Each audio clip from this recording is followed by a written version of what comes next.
નમસ્કાર દર્શક મિત્રો, હું જપન શાહ, કાનમ એક્સપ્રેસ ન્યૂઝમાં આપનું સ્વાગત છે. જોઈએ આજના મુખ્ય અને મહત્વના સમાચાર.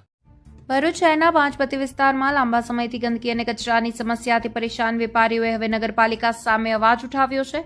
વેપારીઓ સ્થાનિક કાઉન્સિલરો સાથે મળીને ચીફ ઓફિસરને લેખિત રજૂઆત કરી તાત્કાલિક કાર્યવાહી કરવાની માંગ કરી છે.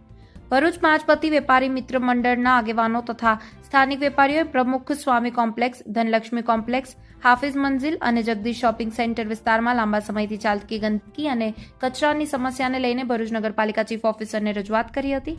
વેપારીઓએ રજૂઆતમાં જણાવ્યું કે વિસ્તારમાં કચરાનો યોગ્ય નિકાલ થતો નથી, નિયમિત સફાઈનો અભાવ છે, તેમજ ડોર ટુ ડોર કચરા સંગ્રહ સેવા પણ અનિયમિત સમય પર હોવાથી વેપારીઓ તેમજ ગ્રાહકોને ભારે હાલાકીનો સામનો કરવો પડી રહ્યો છે, જેના કારણે બજારની સ્વચ્છતા અને આરોગ્ય પર પણ નકારાત્મક અસર પડી રહી છે. આ પ્રસંગે કાઉન્સિલરો જિગ્નેશ બ્રહ્મભટ્ટ, શમશાદ અલી સૈયદ અને હેમેન્દ્ર કોઠીવાલા વેપારીઓની સાથે ઉપસ્થિત રહ્યા હતા. તેમણે વેપારીઓને રજૂઆત યોગ્ય ગણાવી નગરપાલિકા તંત્રને સમસ્યાનું તાત્કાલિક નિરાકરણ લાવવા માંગ કરી હતી.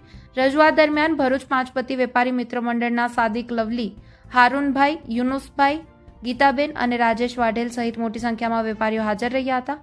વેપારીઓએ જણાવ્યું કે બજાર વિસ્તારને સ્વચ્છ અને સ્વસ્થ રાખવા માટે નિયમિત સફાઈ, સમયસર કચરાનો ઉપાડ અને અસરકારક કચરા વ્યવસ્થાની કામગીરીની તાત્કાલિક શરૂ કરવાની જરૂર છે તે મુખ્ય માંગ તરીકે બતાવ્યું. હવે જોવાનું એ રહેશે કે વેપારીઓની આ રજૂઆત બાદ ભરૂચ નગરપાલિકા તંત્ર કેટલાક સમયમાં યોગ્ય કાર્યવાહી કરીને પાંચબત્તી વિસ્તારની ગંદકી અને કચરાની સમસ્યાનો કાયમી ઉકેલ લાવે છે. Bureau report, Kanam express, Jambusar.